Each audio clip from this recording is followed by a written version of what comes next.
Good morning. What is up, guys? It is Tuesday, day 30. Guys, today is the last day. We have gone through the whole 30-day challenge with no money, no resources, no contact. Well, we shouldn't say no resources, right? We had our cell phone and a computer, right? But no contacts, nothing.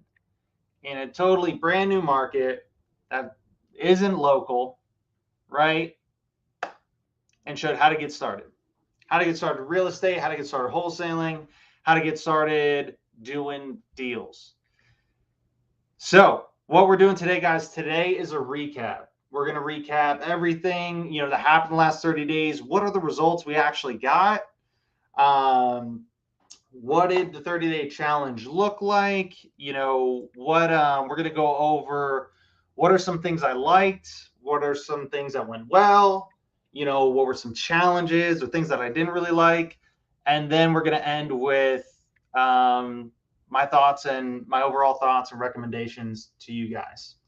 So I hope, you guys are going to learn a ton out of this. So I hope you're able to get kind of some guidance by the end of this as far as what you should do or how to improve kind of where you're at or get from where you are to where you want to be. Cool. So let's get started. Let's talk about some results. But first, got to take my sip of coffee.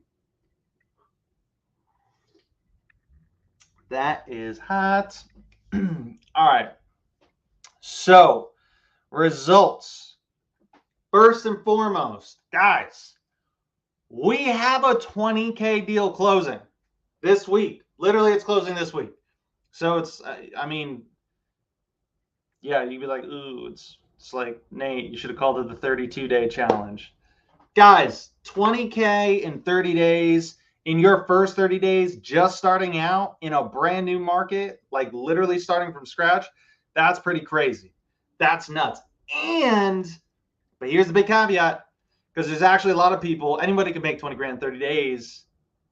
But the big thing is we did it spending $0. The only money that was spent was 1 month of privy, right? $97. So now the 20K deal that's closing this week, I do have a partner on that. So that was a wholesale deal it wasn't a wholesale deal. That was a deal, another wholesaler that I had met kind of through my outreach and some stuff that we did in the beginning.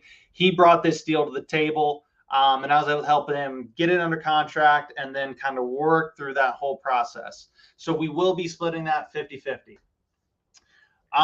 What else? Now, we did get a total of 2 contracts. By the end of today, it'll honestly probably be 3. Because I know there's 2 really, really, really hot leads that I'm working, that the contract's been sent to us. They're just waiting on our signature. But we won't count those. But we have 2 contracts total in a 30-day period. One of those we had to cancel, right? Because we with the agent, we're looking to renegotiate that one. It was too high of a price, but we also told her that up front, and there was kind of some miscommunication there with the agent.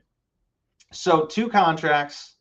We created over 20 strong cash buyer relationships. So 20 cash, right? Not 1,000, not 5,000, 20 really good cash buyer relationships. That's what we have in my database that I've saved right now. And that was we started out in the beginning in just like 3-4 days. We were able to get 10, right? And that's with me kind of doing it while I'm streaming and explaining stuff to you guys and talking a lot. Honestly, probably could have been done in like 2 days, right? But we started off with 10 really good relationships so that we have some buyers. We were able to learn what they're looking for. They were able to kind of give us a lot of really good info and feedback as far as, the Orlando market. What's some good things to know? What's some good things not to know? One thing I also kind of forgot to put in here. We also, it was like 10, at least like 5 to 10 really good investor friendly title companies. Now we called about 30 ish. 30-ish, give or take. And about 10 of those were really good. And then about 5 or 6 of them connected us with their best buyers, right? And then the other ones, even though they didn't necessarily, weren't able to connect us with buyers, they were still really, really good title companies for investors. So we've got multiple investor-friendly title companies, right? Title companies that we could do assignments, double closes, subject tos, wraparound mortgages, all of it. They love working with investors. So we got all of that. We got 10 really strong cash buyers in the beginning, and then we ended up with 20.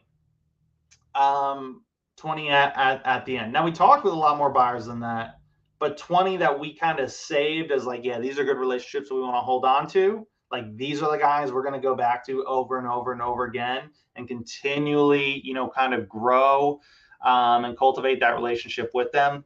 20. We've got 20 of those. We also have 15 real estate agent relationships. Should actually be way more. That's what I have saved in my CRM. But so that was one thing I didn't focus on as much as I should have. And I wasn't saving nearly as many as like we were talking to. I mean, because we have 15 here, but I probably called, I don't know, like had good conversations with probably 40 to 50 agents. So conservatively, we really could have saved at least 30 agent relationships. And that's probably a lot closer to what it should be. But with what we have in our CRM, 15 really good agent relationships to cultivate, nurture, and people that can bring us future deals and that we can be a go-to buyer for. And when we look at, we talked about contracts, we talked about money. What about leads? Like how many leads were we really able to kind of put together for ourselves? That one, so every property that we made a call on, I would consider a qualified lead. So not like every property where it's like, yeah, this is worth us making a call to the agent. And when we use that kind of parameters, we generated over 60 leads. Now, when we say generated, a lot of that is privy, right? The filters that we set up, the automatic properties that they're set. Now, I'm not counting every single property that Privy sent us an email on. Some of those are duplicates. Some of those are properties we're not interested in and aren't a good fit for us. I'm talking about out of the properties that I copy and paste, it was like, yeah, I'm adding this. I did a soft vet and we want to make a call on this property. It's over 60, right? So over 60 properties. And throughout this process, out of those, over 60, we had at least 10 really, really hot leads, right? / properties that we worked. Guys, that alone, if you've done your own lead gen and you've done cold calling, that's crazy, right? So over the 30 days, that averages to about 2 leads a day, except with way, way, way less work and less money spent, right? Because we spent $0 on skip tracing. We spent $0 on marketing. Nothing. I used this cell phone, and my computer. And we're calling MLS, we're calling agents, we're calling buyers, and we're doing, everything was free. Everything except for Privy. We spent $97 on Privy. That was it. And it was my first time ever using Privy. That's the other thing. If anybody's watching, if you're like, I don't want to watch the 29 days, let me just skip and watch the final day and see what happened. Guys, I did this challenge. I had never used Privy before, and I'd never done on market before. So I really I come from pretty much the direct to seller marketing only side. This was a lot of a learning curve for me. And we were still able to accomplish all this stuff. So yeah, the on market, the agents, all of that's totally new to me, right? I mean, you guys could tell kind of in the beginning, dude, we were all learning together how to set up Privy. How does this thing work? I was like, man, I hope this is actually cool and works well for me. ended up freaking loving it, right? So it worked out really well. But it was cool. Yeah, no, I'm really glad I get to, you know, I'm not coming at this to where it's like, oh yeah, I've been doing this for 10 years. Let me show you guys how it's done. It's like, nah, dude, like, yeah, I've got some experience in real estate, but like the specific strategy we're using, yeah, I'm like pretty brand new to. Um, so, um, so what else? That's all the stuff I have. I've got kind of a sheet here with an overview of all the stuff I wanted to talk about. I'm trying to think for results. Um, what else? We had a team member for a short period of time. Somebody that we were offering to, hey, they would generate leads, I would close them or JV the deal with them. And in return, it's like, hey, I'll teach you about sales, right? And I'll help you kind of learn more about wholesaling. And, we would split the deal for anything that they brought to the table. We had one person with that actually, so ended up cutting that off a few weeks ago. It wasn't, I was putting way more time into it and wasn't getting anything in return. Now, granted, I did not pursue that strategy very much, right? We had one person that came in the beginning. I've had other people reach out through the posts that I put on Facebook in like the Orlando groups. That was something I could have done a lot more with. And I can talk about that later. But I could have done a lot more with that, but I didn't. I was like, nah, because, that could end up taking a lot of my time. And I really don't know. I was very hesitant on, am I going to be wasting a lot of my time with something that isn't going to personally get me results? And wasting my time to where, like, are we going to get to the end of 30 days? I'm going to be like, dude, I just coached a whole bunch of people for free for 30 days and got nothing in return. Like, I'm okay with testing that out after the challenge. But for you guys, I really want to be like, hey, let me just do with what I think will get me results. So I didn't really pursue that very much. But we did get somebody that was working for us. Could have done more. What else? We did create a few relationships with some wholesalers. We also connected with some hedge funds and some really big buyer groups. We had we had the one relationship to where he's like, yeah, man, like I can dispo deals for you. Which cool, that's not that hard to find. But the thing with him was one, he's very experienced. It's not just kind of, hey, I've got like a few guys I could push your deal out to. It's like, no, this is all he does all day, every day. So very, very experienced, very, very knowledgeable, somebody that we could go to give us feedback on deals. But the other thing was he was also like, bro, if you need any kind of paperwork, like contracts, assignments, JV deal, whatever, he's like, dude, like I can give all that to you for free. And so for the sake of the challenge, I was like, yeah, man, that'd be great.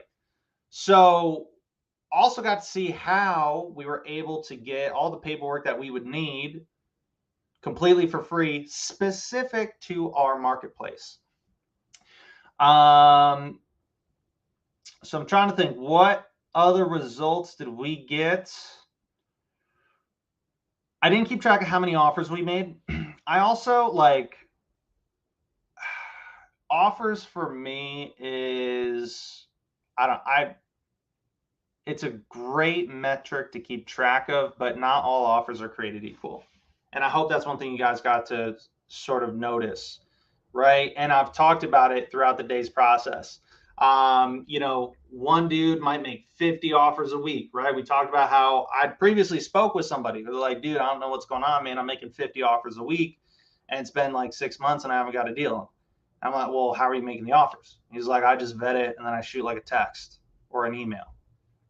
I'm like, bro, that's why you haven't gotten a deal, right? Whereas us, I'm way, way, way more like, dude, I'd rather you make 5 offers a month, but they're extremely high quality offers versus let me just blast out a bunch of numbers in an email to a bunch of people that I've never spoke to, know nothing about the situation, never like quality over quantity when it comes to offers, in my opinion. And just from in my own experience, I've seen way more success when you take that approach. And I know the big things everybody gets caught up like, well, I want to, like, that's not scalable. Like, I want to do it scalable. Do what's not scalable and then figure out how to scale it, in my opinion. And I got that from Alex Ramosi. He's the one who he says that all the time. But with offers, yeah, man, do like quality over quantity. So, but the way to get to quality is you got to do quantity first, right? So don't make one offer a year. Typically, you've got to make a lot of bad offers to learn how to make good offers. So you got to put in the work up front. All right, so results. Let's go into the next thing. What went well, what I liked. Frederick, 30 days. You did that. Congratulations. Thank you, brother. I appreciate it, man. Thanks for sticking with me and watching and supporting this whole time. I hope you got a bunch of value out of these 30 days. Yeah, man, stay tuned. Today's the most important day. We're recapping everything. We're going over everything. I'm talking about the results we got. And it's not like padded results, guys, right? It's like I'm not coming in here being like, oh, we did like, 400 grand or like something ridiculous. But then I'm not telling you like all the money spent in the background, and I'm not telling you like all the different splits and all the different commissions that need to get paid and all of this and all of that. Guys, like I'm giving you the raw numbers, right? I'm being straight up with you. There is absolutely the only thing we spent was $97 for privy. That's it. That's literally it. So what went well? What did I like? So things I like. This was, like I said, my first time doing on-market deals, right? So working with agents, working with like MLS properties,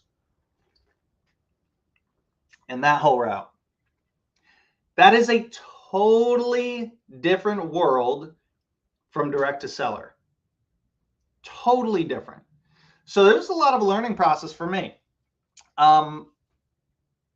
First thing that I liked was free marketing. I mean, like, I can't stress this enough. Like, free marketing / lead gen. And it's not just like, because I'm also a big believer in, hey, you get what you pay for kind of thing, right? With leads, it's yes, you can pay, X amount of dollars for cold call leads or X amount of dollars for really high quality pay-per-click leads. Ultimately, I agree on like what's the most profitable. I love how profitable you can be with doing on-market deals. I mean, bro, you guys got to see it over the last 30 days. The amount of calls, the offers, the price reductions we were able to get. I mean, I get why people say there's no deals on the MLS. It's because you're just looking at like what's listed there on the MLS. And when there is a deal and you're like, oh, that's a deal, like they're going to get like 15 to 20 offers on it that same day. So I get why people say there's no deals on the MLS, but it's like, just like direct to seller, it's like, dude, you got to put in the work to find / make those deals. But the nice thing with on market, it doesn't cost any money. That's huge, huge, huge, huge, huge. Especially if anybody has experience with like building a team, and seeing kind of what all the commissions, and especially if like you're paying for cold calls, everything. It's like, dude, it adds up. So the free marketing lead gen is amazing. The other thing that I love with the on market, these are a lot of my just like personal pet peeves that perfectly on market was able to complement. First one being the free marketing, right? The second one, every property that I'm calling on is about an owner that is ready to sell right now. The property's listed on the market. It wouldn't be listed if they weren't ready to sell. I don't need to reach out and then they're like, oh yeah, maybe I'll sell it 6 months from now. And then I'll have to follow up and follow up and follow up. It's like, no, they're ready to sell right now. Now we might not be able to agree on the price that works for me right now, but like, I don't need to like, oh, so what timeline are they thinking? Right now, when we talk about timeline, yeah, timeline as far as when did they want the closing date to be, but they're ready to make a decision now.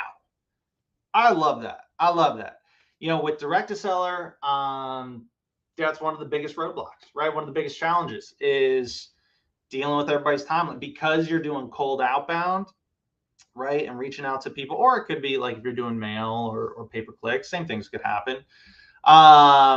But especially if you're doing like cold outbound, like cold calling or texting, they'll be like, oh yeah, like, I was maybe thinking about it. It's like, oh, okay, cool. And you talk a little bit more. It's like, maybe 6 months from now, maybe next year, maybe 3 years. It's just like, okay, like, I'll put this lead in my system and I'll keep tabs and follow up with it, until they're ready. You don't have to do any of that here. Right now, you kind of do with nurturing your real estate agent relationships. But that's a bit different, right? For this, dude, when you're making offers and you're like, they're ready to go right now. Which also kind of leads to the second point of the one thing I love with doing on market stuff is the speed at which you can make money and do a deal. Because everybody's ready right now, because it's listed, it's like they're ready to go. Now, yes, you got to get at a price that works, but like you can make money in 30 days. If you're doing direct to seller, do not expect to make money in 30 days, in my opinion. And in my experience, I don't know many people. I honestly don't know if there's anybody that would argue that.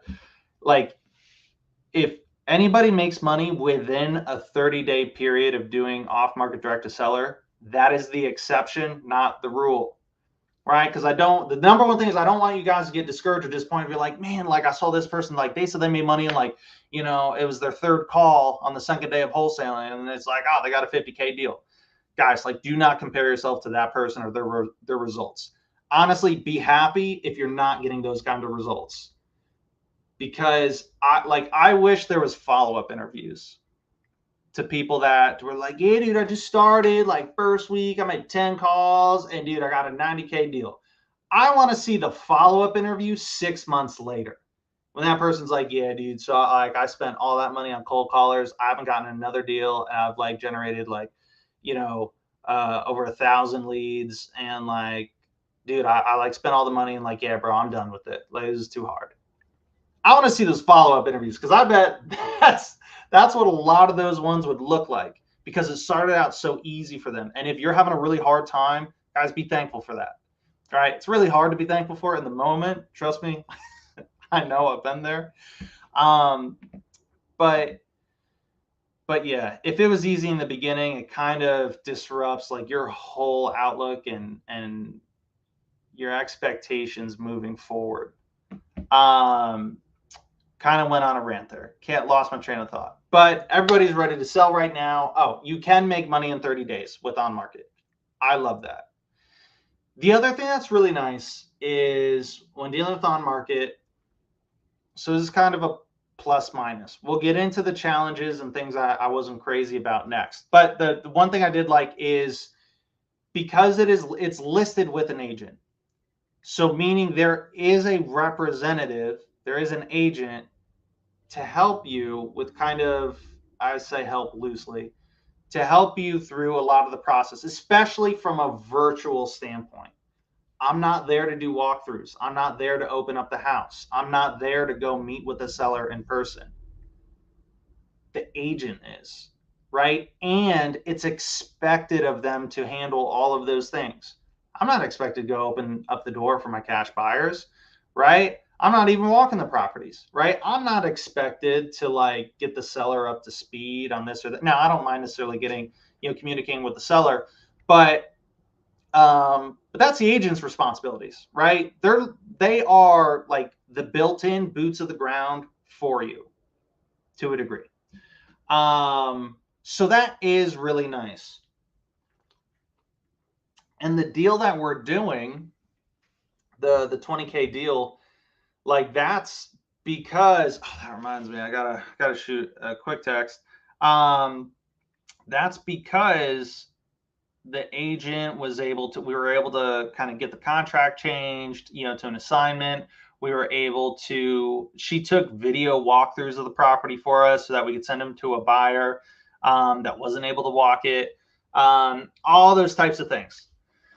And they're able to give you feedback. And the nice thing is, because they're that middleman and they represent the seller, sometimes that actually really helps you with the negotiation. Because if I can, because the agent's a little bit more objective with their outlook on the property. The agent wants the deal to close and they want to get paid, right? So when I'm talking with an agent, it's they kind of understand when you like explain the numbers to them. You're like, dude, well, like this costs this, this costs this, this costs this. I'm looking at these things. I can't make that price work. Not saying that that's going to, get you to like the home run price that you need to be at. But sometimes they're like, okay, let me talk with the seller.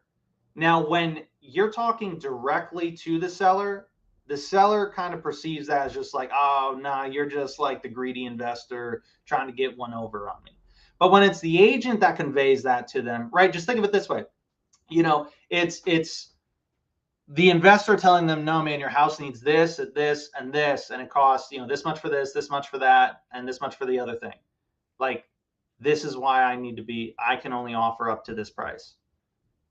Versus now, what if that seller's best friend tells them like, yeah, I mean, I work construction, like it does actually cost that much for this and that much for that, right?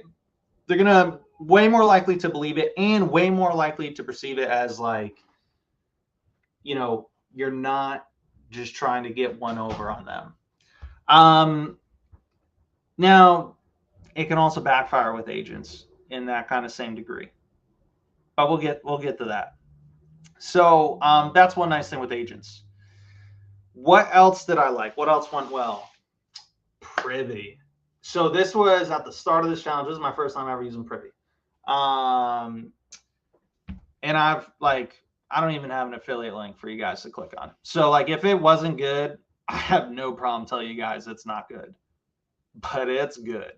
I really didn't know what to expect. I'd known about Privy for a while. I didn't really know what the difference was between that and there's a bunch of them, right? There's Privy, there's Batch, there's PropStream.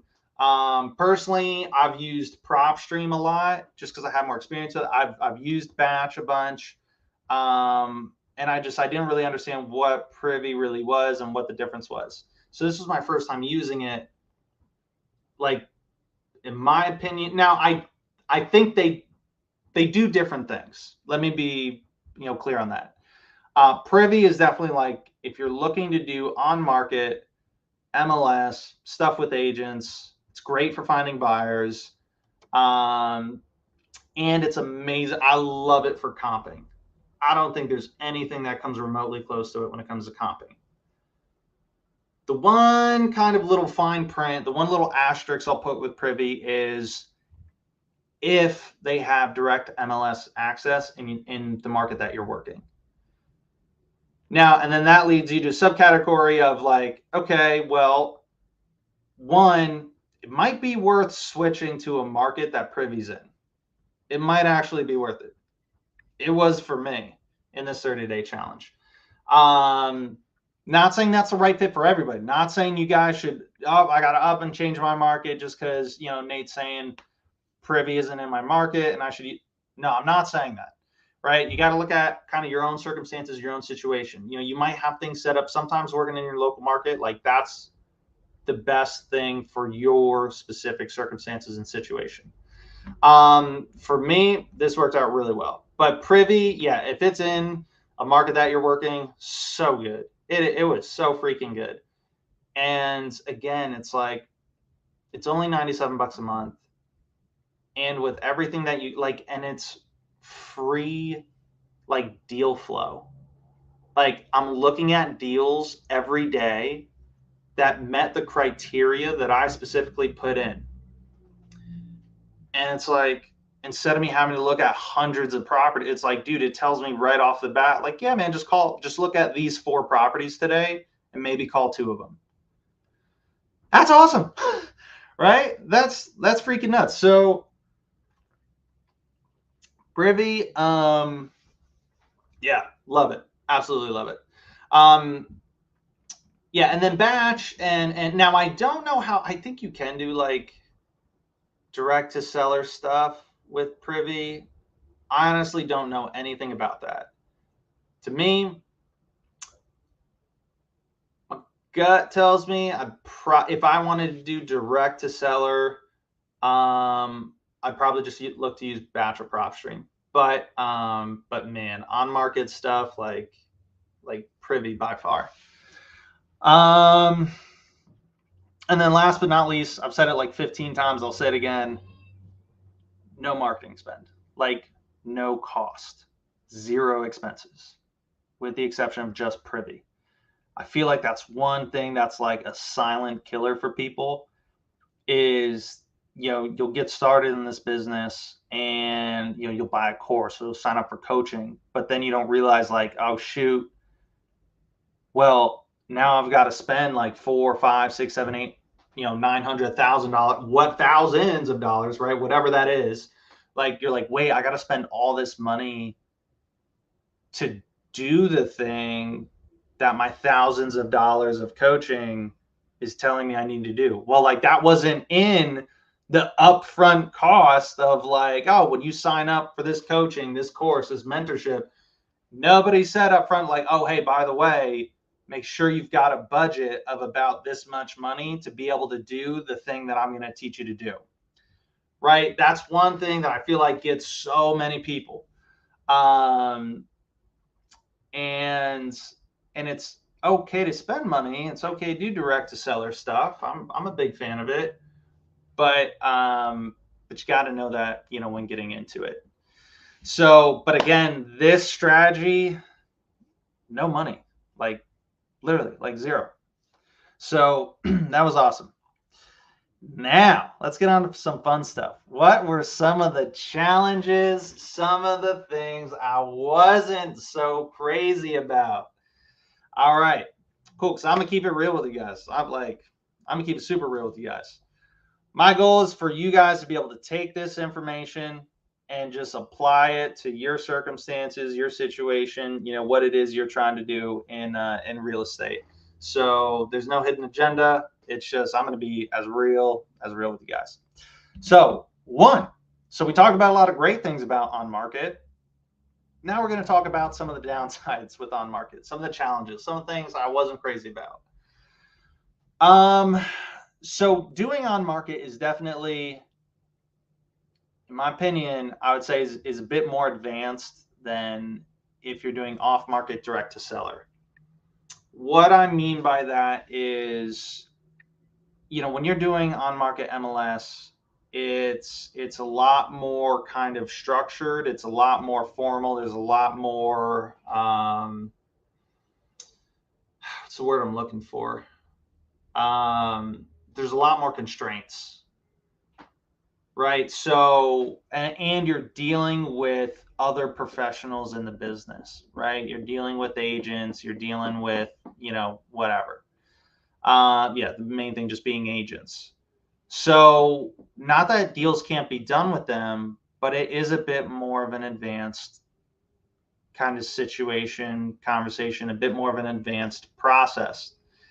Off market is much more right? So for example, when we're doing on market, dealing with agents, it's like, you got to figure out, wait, what am I doing for EMD? How do I negotiate that? Inspection periods are way shorter, right? You're looking at like 3 to 5 days on average for an inspection period. Or they're like, no, dude, go walk the property and then we can talk about an offer, right? You got to deal with stuff like that sometimes. There's also, you're going to have to use the contract that the agent writes up. The agent is also representing the seller.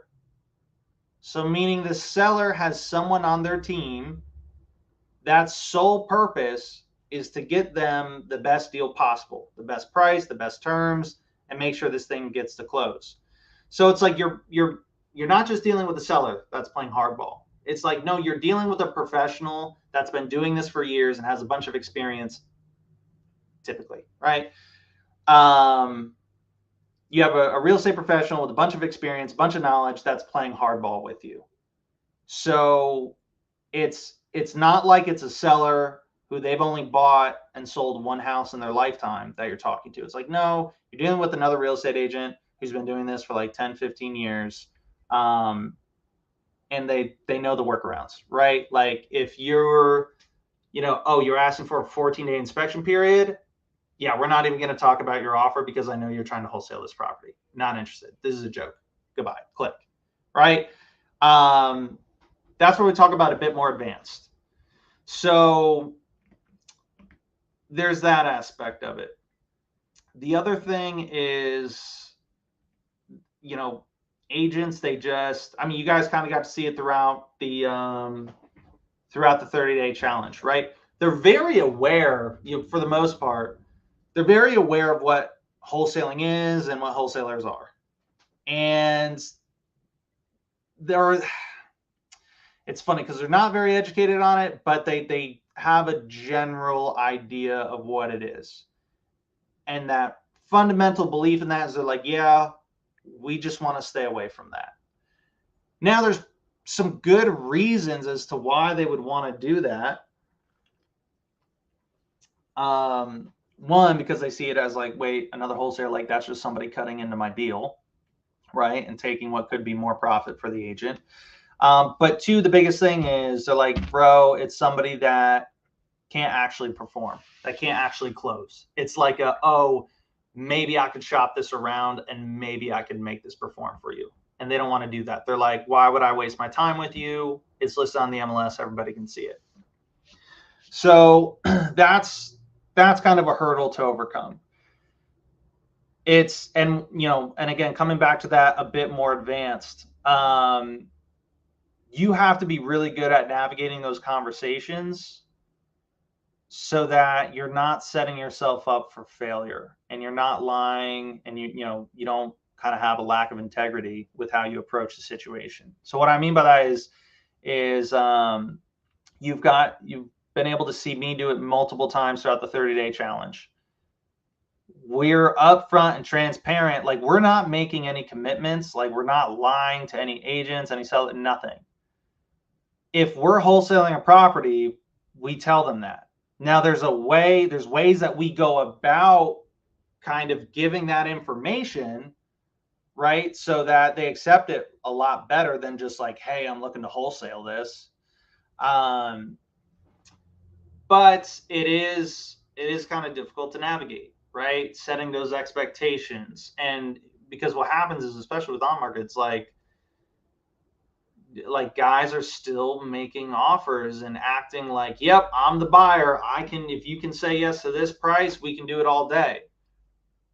But then you have one buyer look at it or you need to renegotiate it. And it's like, you boxed yourself into such a difficult situation where it's like, dude, like this could have been a deal for you, but you put yourself into such a tight spot that like the agent's going to be pissed, the seller's going to be pissed, and now it's just going to blow up.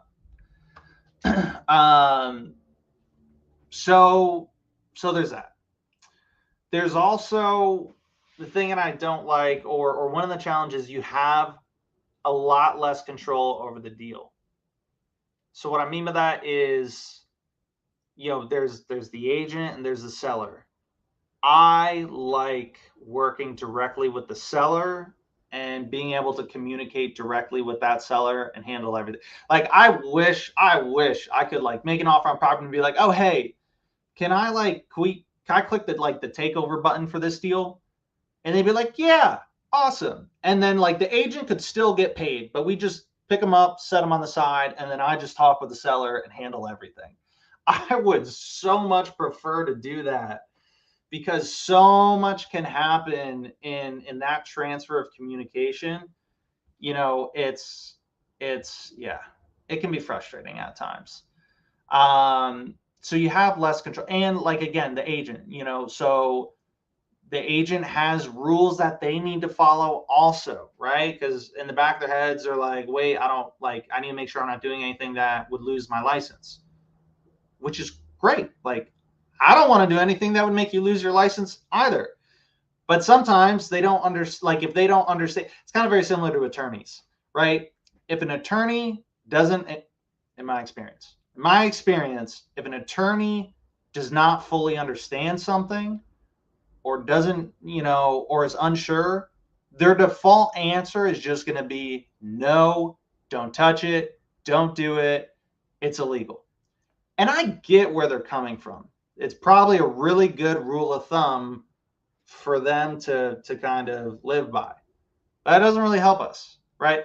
For example, I remember very early in my kind of wholesaling career, I was, when I was calling, making offers, I had a potential property where it was a potential subject to deal.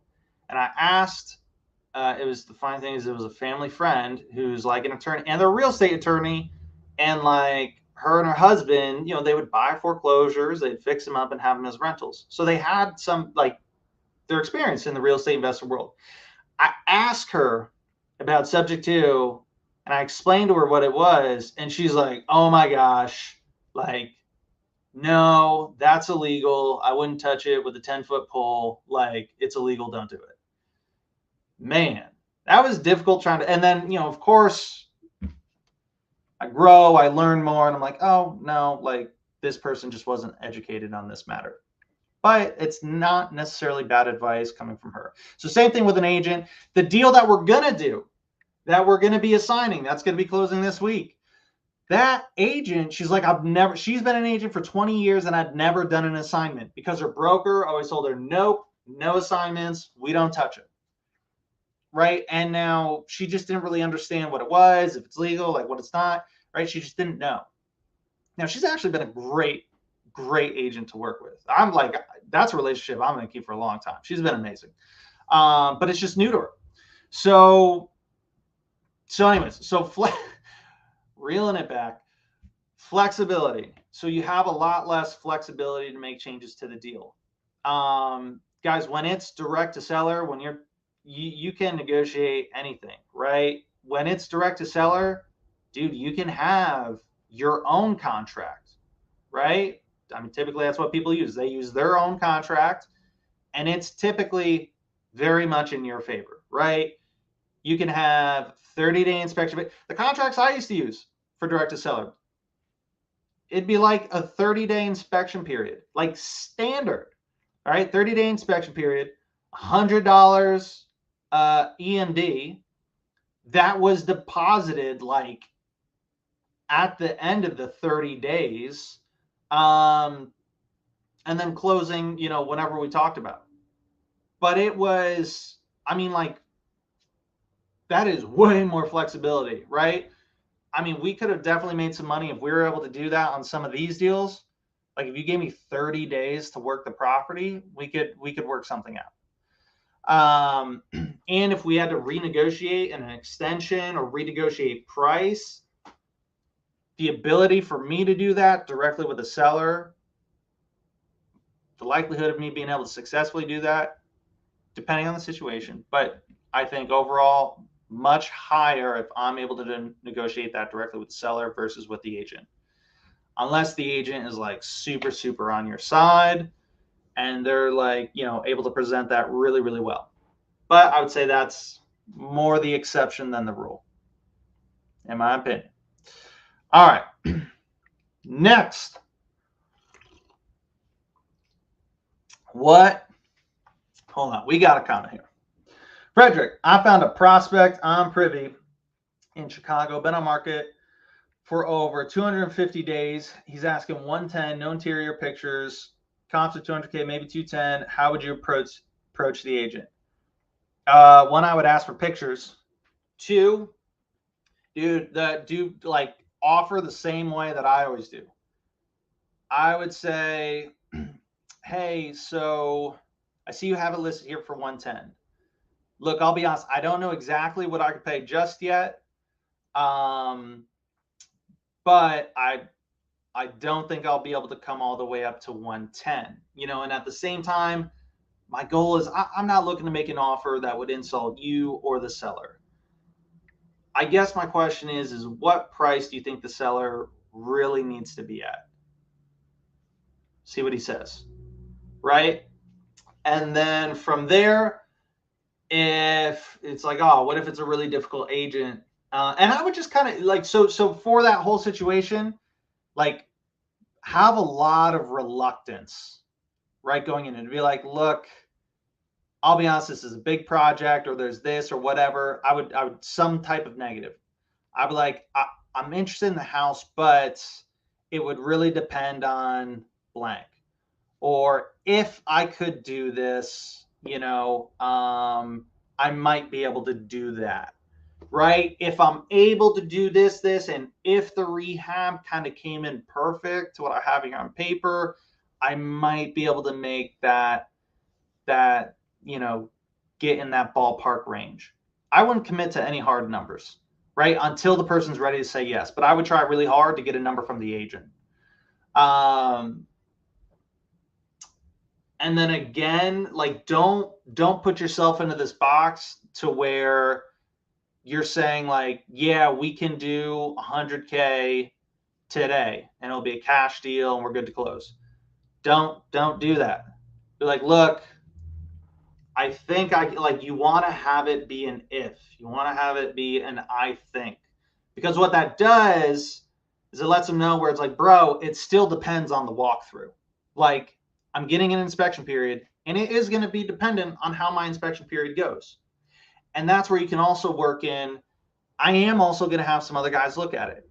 Look, if there's some things to where it's not the right project for me, I've got guys that could, they've got their own crews. They could do certain things way cheaper than I can, or for whatever reason, maybe they're already in that neighborhood, whatever, right? Some guys are able to pay more money than me. So if it's not able to be a fit for me, I always still like to perform on the contract when I make a commitment. So what I do is I have some of them and I'm able to get really good feedback. Like we always look at each other's deals. If it's not able to be a good fit for me, it might be a great fit for them. And if it is, cool. We could just move forward with the same exact contract and I can just assign it to them at the end.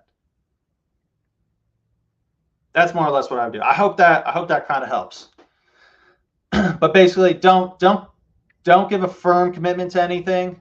Try to get a lower price out of the agent. Like, hey, where does the seller really need to be at? I don't know what my number is yet, but I'd probably be under 110, setting that expectation that you're going to have a lower offer. Where does the seller really need to be at? See what the agent says.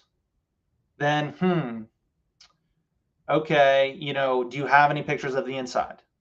Now, if he says no, then the less he gives you, the more leverage it gives you, right? So if he's like, nah, man, I don't have any pictures. Here's what it is, blah, blah, blah. Be like, look, okay, here's what I can do.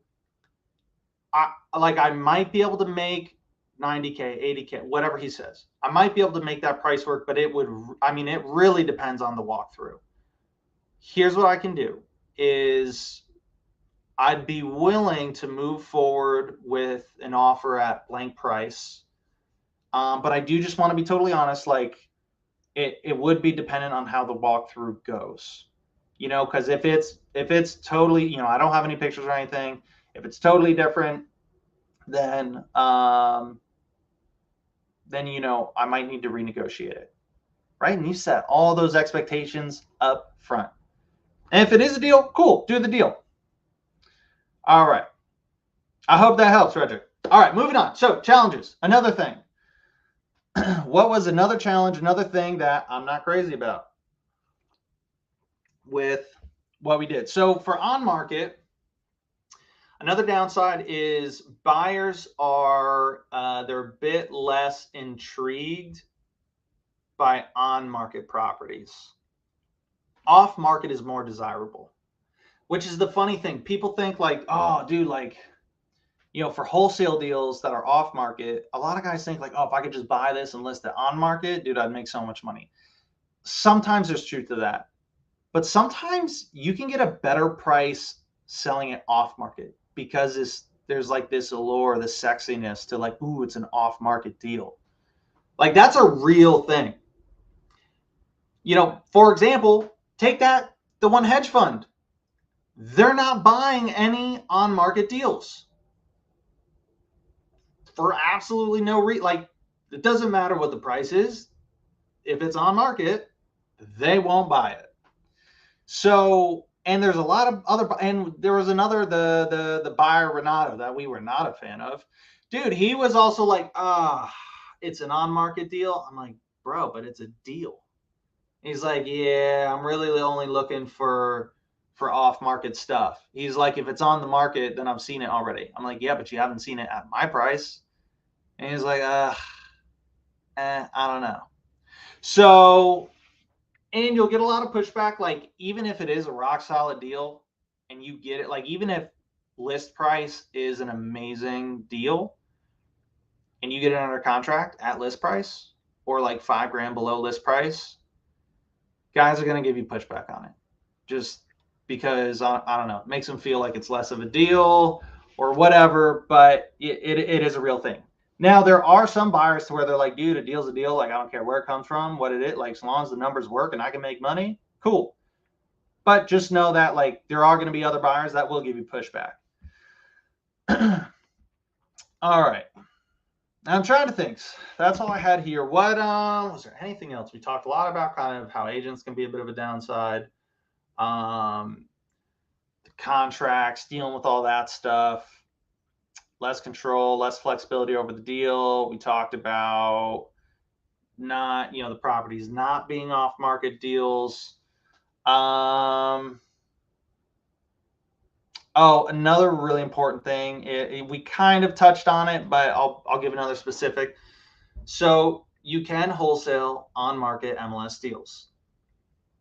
There's two ways you can do it. You can either negotiate with the agent to make the contract assignable, which isn't always easy, or which might just not be doable, or you have to do a double close.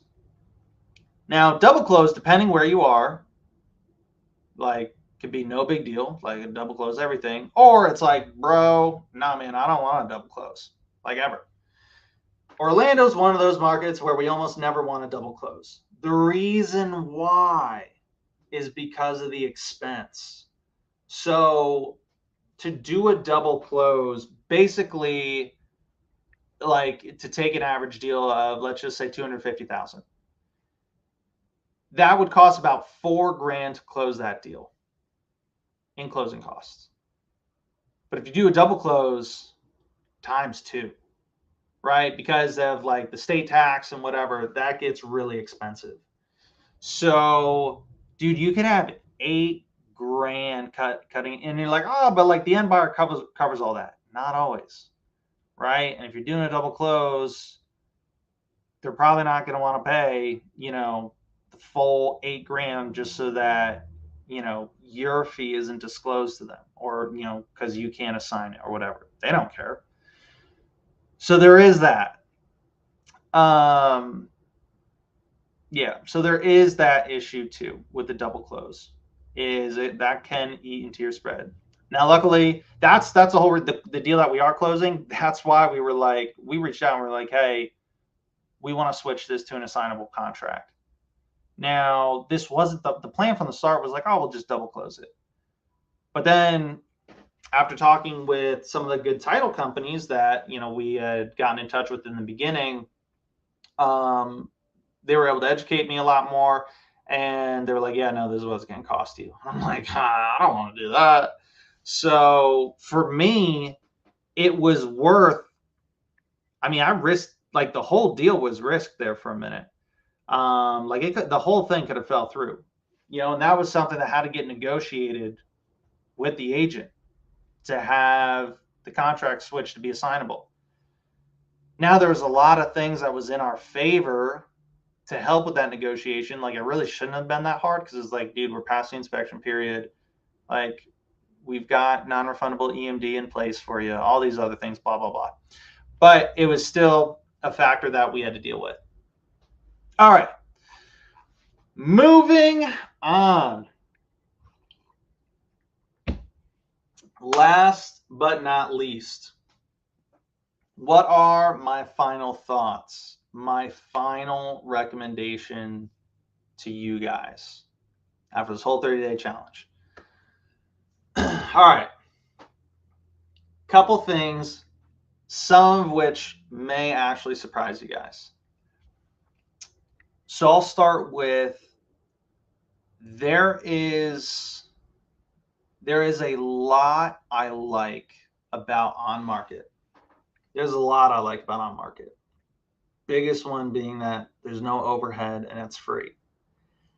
However, if you are newer or if you don't have much experience, but especially if you're newer, don't have much experience, and you don't have a coach or a mentor, I would not recommend you doing on market. Now, here's why. Like I said, it's great that the upside of there's no overhead. It's like everyone's good to go. They're ready to sell now. It's like the deals are right there. You just have to negotiate them. The reason why is, especially when you're newer or you don't have much experience, like there's so many things where like you just don't know what you don't know, and that can get you in trouble, right? Like we're making commitments with typically the biggest, I use quotes when I say investment, but like the most valuable asset in a majority of people's lives, right? These are really big transactions for people. If you like do things wrong, you can get in trouble. If you're not doing it right, you can get in trouble. I'll be real with you guys. Like you can get sued. Even if you cancel a contract, you can still get sued for failing to perform, even if you're within your inspection period or whatnot.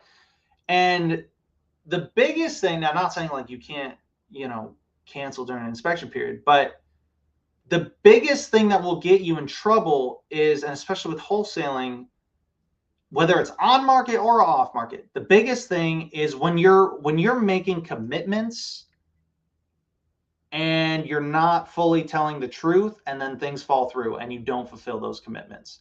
That's what gets you jammed up, right? It's like if you do everything that you said and you were fully transparent and honest from the start, even if something does have a hiccup, like way more forgiving than if you're trying to tell people, no, I am a cash buyer, I flip houses, I do this, I do that, I can do this price, yeah, 100%, it's a done deal, I can do this.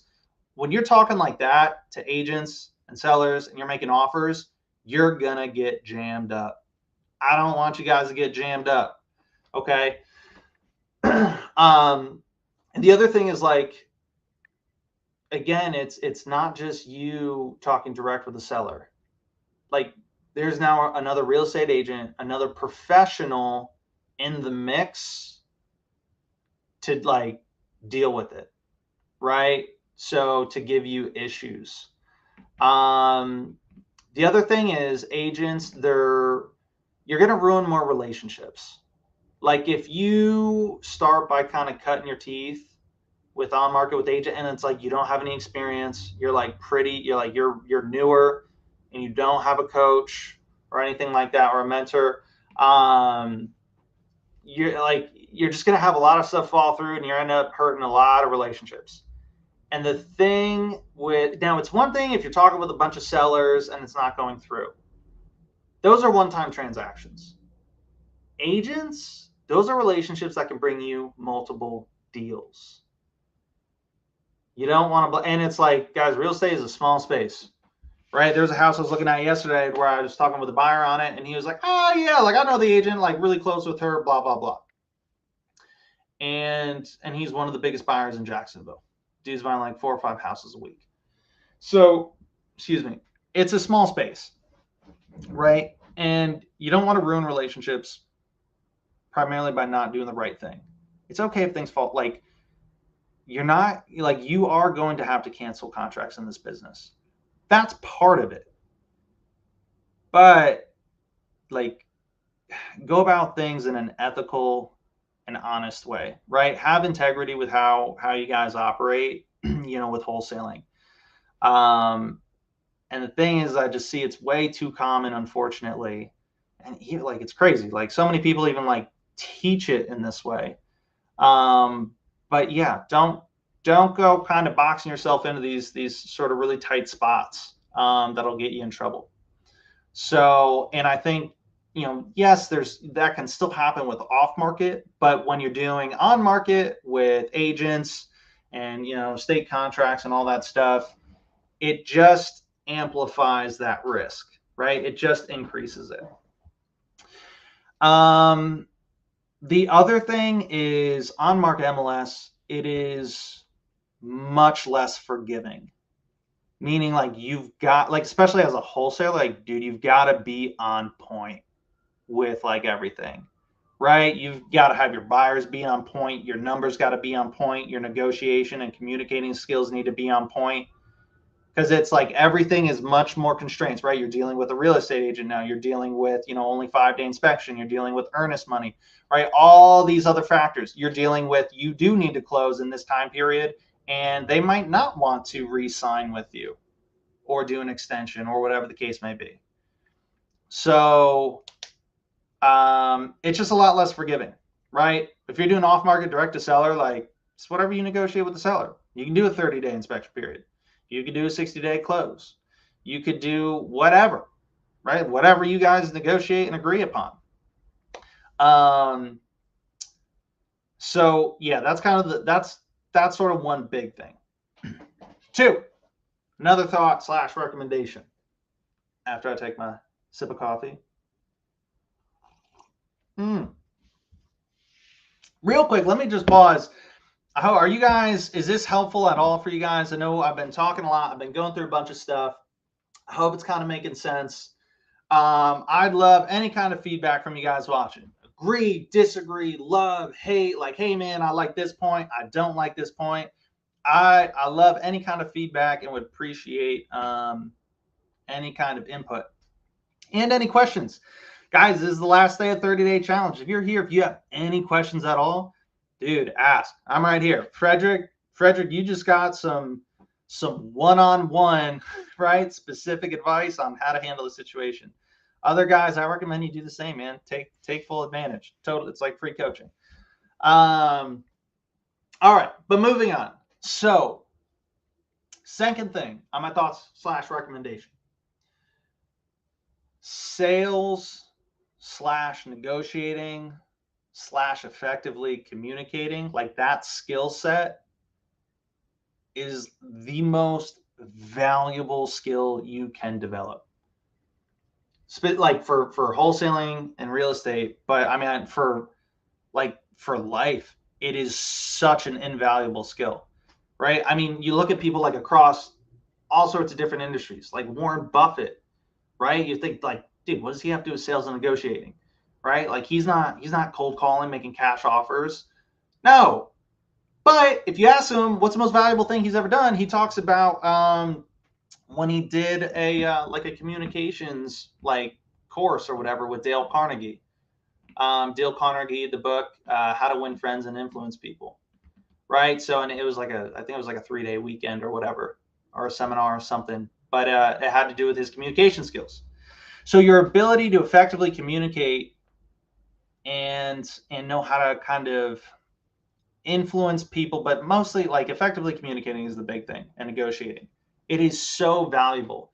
That's why I was able to have zero experience dealing with agents, dealing with on market. That's how I was able to kind of come into this space totally new to it and still have the success that I did, because I developed the skill of effectively communicating and negotiating, right?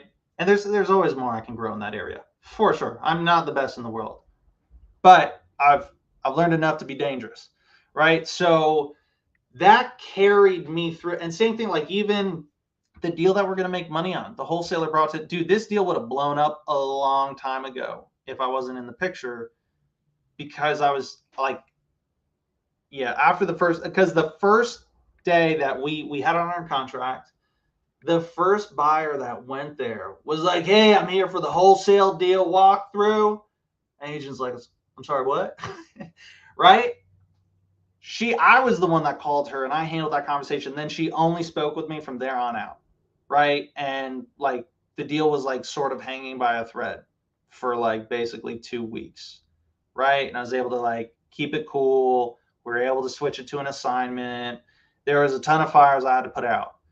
But because I was able to communicate effectively and negotiate with her, like we're going to be making money on this deal. And you're like, dude, it works out for her and the family too. They really want this to close. That, and if you notice kind of all the conversations I've had with the agents, right? Like how to explain that I'm wholesaling this property, right? How I go through that process. How do I get out lower prices out of agents? How do I negotiate deals, significantly lower, right? How do we do it without painting ourselves, into kind of this box that gets us into trouble, right? So because I had really developed that skill set, of course, transfers perfectly to on market because it's just people, right? Whether it's direct to seller, whether it's agents, whether it's a significant other, spouse, your kids, car sales, solar, whatever, talking and communicating effectively to people. If it's a person, there's going to be principles and fundamental rules that will be applicable. So that's huge. So huge. I can't kind of understate that one enough. And it gets to be like really fun when you get, and guys, if you're like, Nate, but like, I'm not there. Like, dude, I suck at talking to people. Like, I am not good with communicating. That's okay. I wasn't either when I first got started. Far from it. Right? But you got to start and you've got to suck until you suck less, right? Until you get better. That's okay. And that's why I say direct to seller, in my opinion, depending on your circumstances, right? And some of the other stuff we talked about, that could be a really great way to just get a lot of reps of talking to people and working on that skill set without it being super high stakes like it can be with on market and MLS and dealing with agents.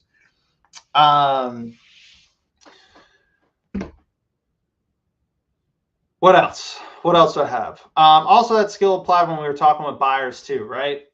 That helped with, talking with our cash buyers, handling those conversations and relationships. What do we got here? Wonderful content. Thank you. Thank you. Appreciate it. CG, nice. I appreciate it, guys. All right, next. Another final thought. Your volume. So you guys got to see me pretty much 2 hours a day for 30 days. Your volume of, now I had so I was doing the 30-day thing with you guys for 2 hours in the morning, right? From 9 to 11 Eastern time. I would answer calls and stuff after that, if I had agents calling me back or if there was like a specific follow-up, that to follow up on that afternoon. But I had like a lot of other stuff going on too that I still needed to handle. So it's not like I was just doing this and this was my only focus for like 8 hours a day for 30 days. So what I mean by that is if you are looking to replicate and kind of do the strategy and what we're doing 30 days, your volume should be like 10 times what mine was. Seriously. And especially if you're like, Nate, I don't quite have like the experience that you do, or like I'm kind of newer, or I don't have, I'm not as good at communicating and negotiating with people. Like seriously, like 10x the volume that I did, right? Just do way more volume because that'll give you the repetitions so that your skill set will increase, and then, you'll learn how to do quality. But even for me, like if I'm just doing it, like I would have done 10 times more, right? So do more. Like, don't just do 2 hours a day and be like, well, Nate did 2 hours a day and he got, he was able to get a check and do all this stuff.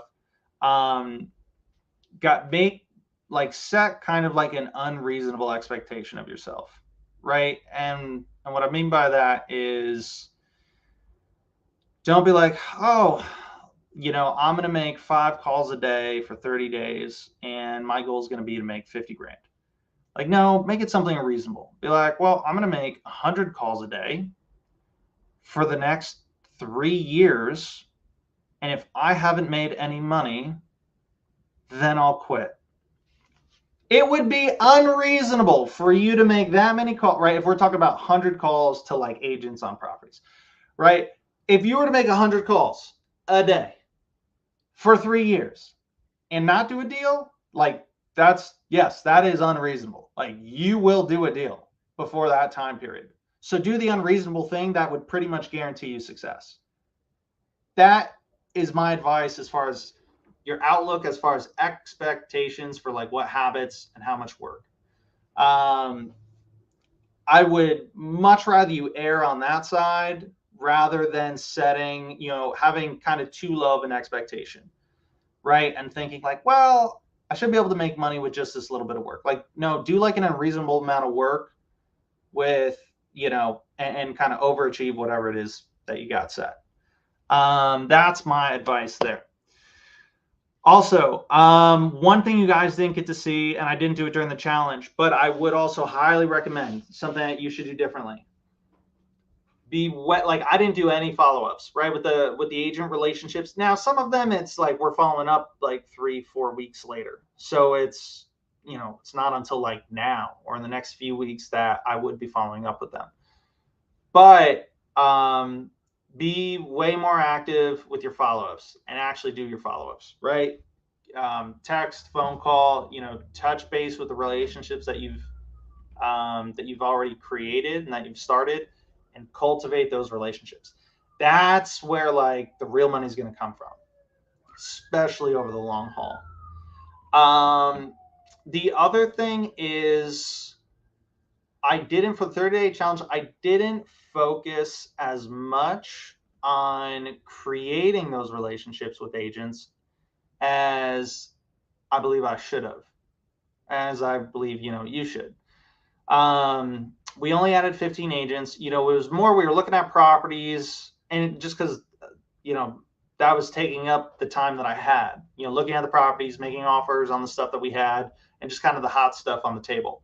I would much more recommend like take more of the approach, really focus more on just like creating those, still make the offers and stuff on the properties, still do what I did, but also be like, hey, priority, like that's great, but also like the other top priority right next to that is like, I need to be creating relationships, right? And like, that is my goal, creating relationships, cultivating those relationships. That is where kind of that repeat money will keep coming from, right? Where that deal flow. So that's something I didn't do a whole lot of, or I didn't do as much as I believe we could have or should have. The other thing I would do, and these are things I'm going to implement after this 30-day challenge, right? So 30-day challenge, today's the last day. We're kind of doing a recap, but I'm still continuing with Orlando after this. The other thing I would do is I would network more with other wholesalers. I feel like there's a lot of value there. There is a lot of potential there.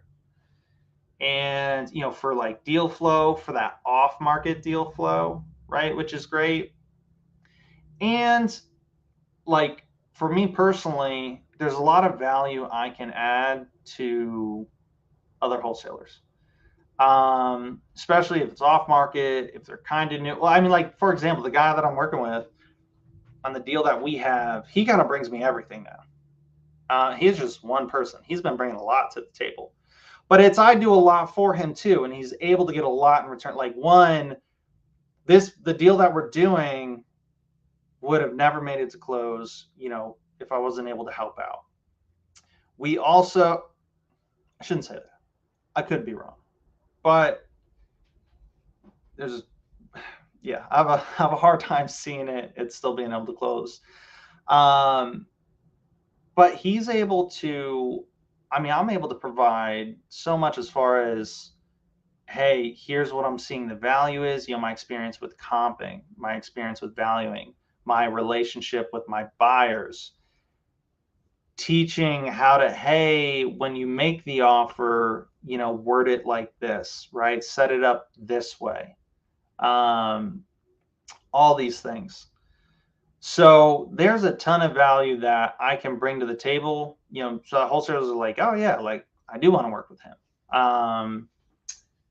And I think there's a lot that could be done there.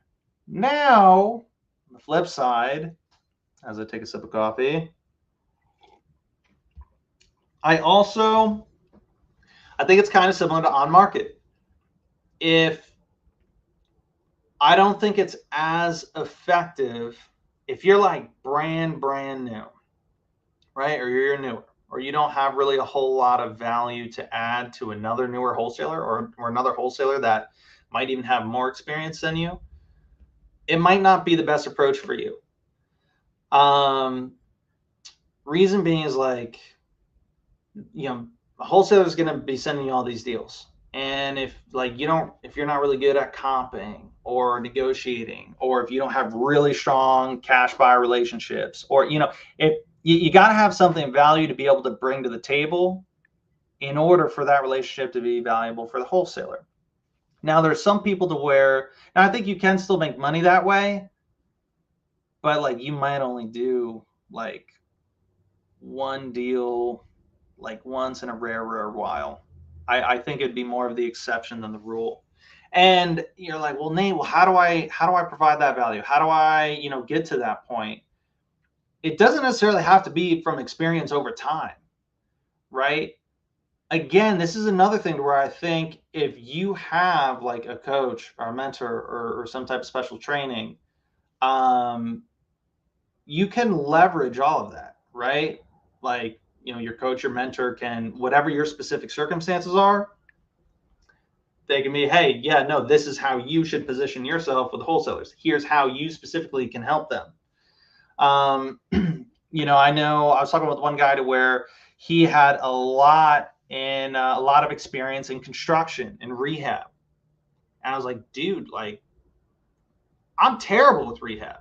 That would be super valuable for you. Like, if you were to look at my deals and be like, hey, man, yeah, so based on my, like, here's what the rehab is going to look like. Here's how much it would cost. Like, and you could kind of teach them a little bit in the process. And then you can let them know, like, what you can pay for the deal. Super valuable, right? So you've all got something that you can give a value. But, like, that's why I believe you should, in order to kind of make that work, you got to lead with some kind of value. I'm trying to think what else. I mean, that's kind of most of my thoughts, guys. So kind of bringing it back to sort of what I had mentioned at the beginning of my final thoughts. On market is great. There's a lot of great things, a lot that I love about it. Excuse me. However, if you're newer and don't have a coach or a mentor, I don't necessarily think it would be the best option for a lot of people. One,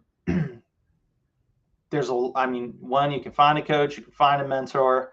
I know Investor Thrive, we do coaching, we do mentoring.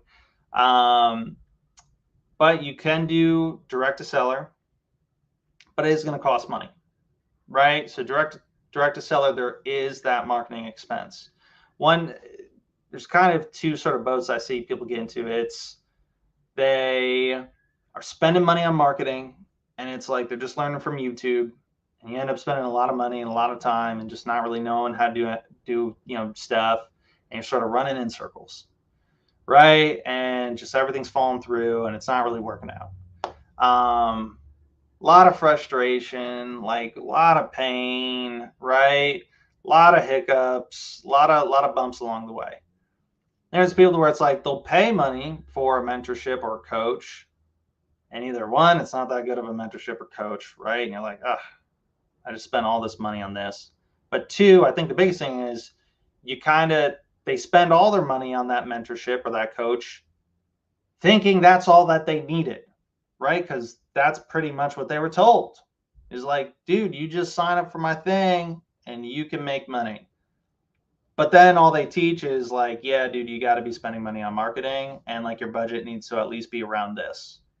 And honestly, so when I was like bootstraps, like the lowest I could get a direct to seller marketing budget was like 400 and change.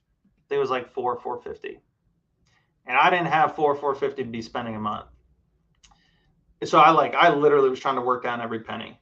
So honestly, your budget would need to be more than $500 a month. The nice thing is if you have the right coach or the right mentor, like not only can you get all that experience and that help and the hands-on approach, but if you do it with someone that, knows this method and can teach you this method, you literally can spend no money. That's amazing. And it's no money over, a strategy that you can implement for the rest of your real estate career. So you can have like insane returns on that. But direct to seller, it's got its perks, but I think it's going to cost a lot of money. It takes a long time.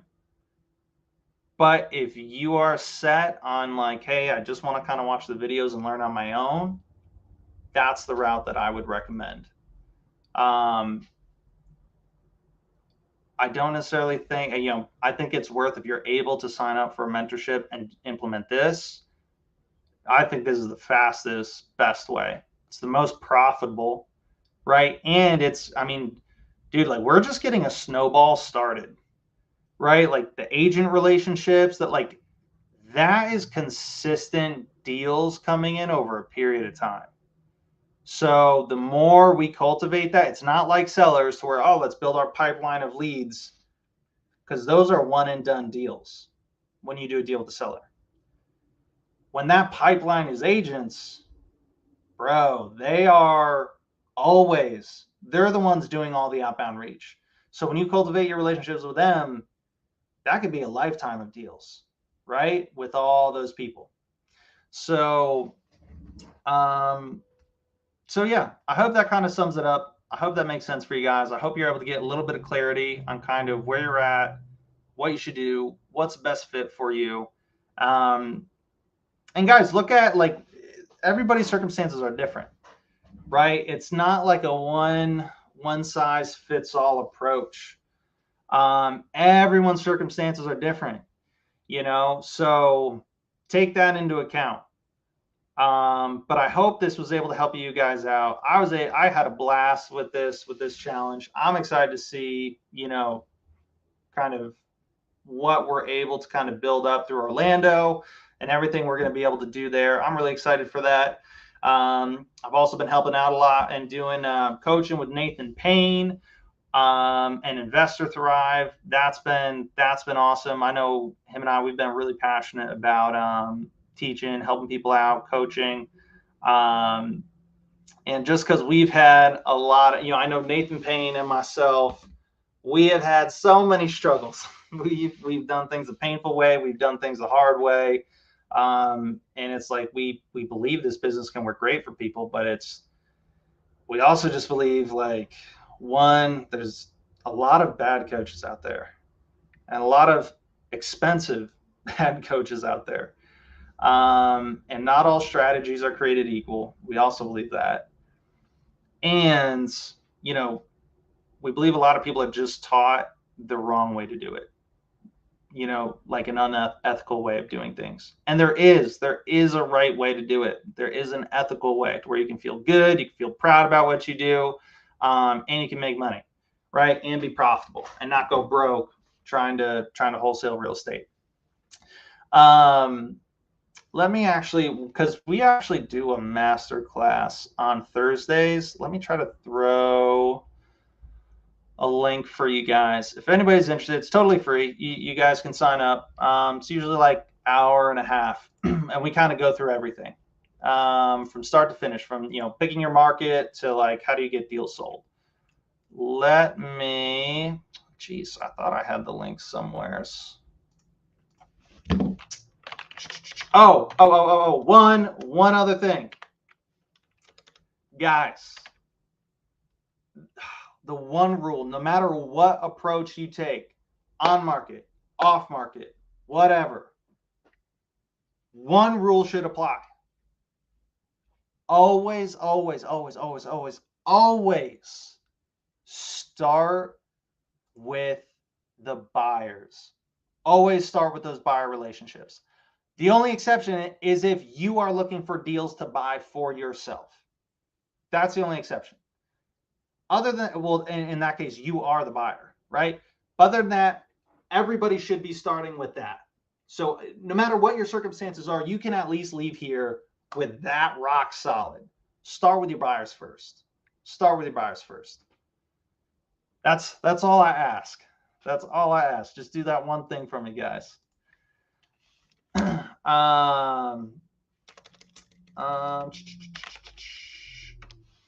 Okay, there it is. All right, let me give you guys this link. So it's a masterclass that we do on Thursday. It's at 6 p.m. Eastern time, 4 p.m. Mountain Standard. So 6 p.m. Eastern time. Again, we go through everything. It's totally free. It doesn't cost you anything. Love to see you guys there. You can chat, and we kind of go through, show you guys everything. But otherwise, man, guys, that's about it. If you have any questions, feel free to ask them now. Let me actually ask you guys, do you have any questions? Any questions about the challenge? Anything at all? Any questions, with your specific circumstances or situation? What's the fit for you? Anything at all? I'd love to answer any questions if you guys have any. But I've had a blast with the 30 days, guys. I had no clue how it was going to turn out. I was like, dude, whole new strategy, new market, new tools, right? Never used Privy. It was all brand new. I was like, man, I hope this goes well. Because I was going into this, I was like, dude, I could there's so many new elements. I was like, dude, I could get absolutely nothing for 30 days. Like, maybe I'd find like no on-market deals or this or that or whatever. Really, I had no clue, and I'm so thankful it kind of played out the way that it did. I think there was a lot of great nuggets throughout the 30 days. A lot of really good stuff. If you guys are looking to do on-market, like, rewatch this challenge. You want to speed up the timeline, join the masterclass. You'll learn more kind of about it. But guys, like, just you gotta pay for it one way or the other, either from time and your own experiences, or you can learn through someone else's. I'm a big believer in that. I could continue to spend a bunch of money on courses, coaches, all that sort of stuff. Love it. It's been, I'm very thankful for kind of everything that I've been able to go through, and especially nowadays that there's so much out there. Hard thing is you gotta go with the people that actually know what they're doing, because you can find wrong ones. So that's kind of also why I did the 30-day challenge, is put my money where my mouth is, right? I don't want to just talk real estate to you guys and never actually do real estate, or like, oh, does he even know how to do real estate? Has he ever actually talked to a seller? I hope through this 30 days, it's been able to help answer that for you guys. If there are no other questions, guys, thank you so much for joining me on this journey. It has been a blast. I hope to see you guys all on the masterclass. If the link for whatever reason did not go through, I think I sent it, but it's not showing on my end. if you just go to painlesswholesaling.com. So PAYNELESS wholesaling.com. If you go to there, it's a link where you can sign up for that masterclass I was talking about. Again, totally free. We teach everything from starting with, hey, how do you pick your market to, hey, how, once you've got deals and all that stuff, how to get them sold, and then everything in between. So highly recommend it. Guys, I hope to see and hear from you all again soon. Otherwise, I had a blast. I hope you guys enjoyed it. And I wish you guys the best of luck on your journey. I really hope that you can kind of take some of this stuff that you've been able to see throughout this challenge, and I hope it's able to help you guys out in your journey and kind of, working through everything. So if you guys do deals, man, I'd love to hear about it. I freaking love when I hear about you guys doing deals. So please let me know if you have some success or whatnot. I'd love to hear about it. I mean, if you need my cell phone number, you guys heard me say it like 1,000 times over the last 30 days. But seriously, hit me up. My cell phone's 845-853-6551. That's my actual cell phone. It might take me a couple minutes to get back to you guys. I am busy. so it's not that I'm ignoring you. But I would love to hear from y'all. Guys, otherwise, take care. Have a good one. Be good.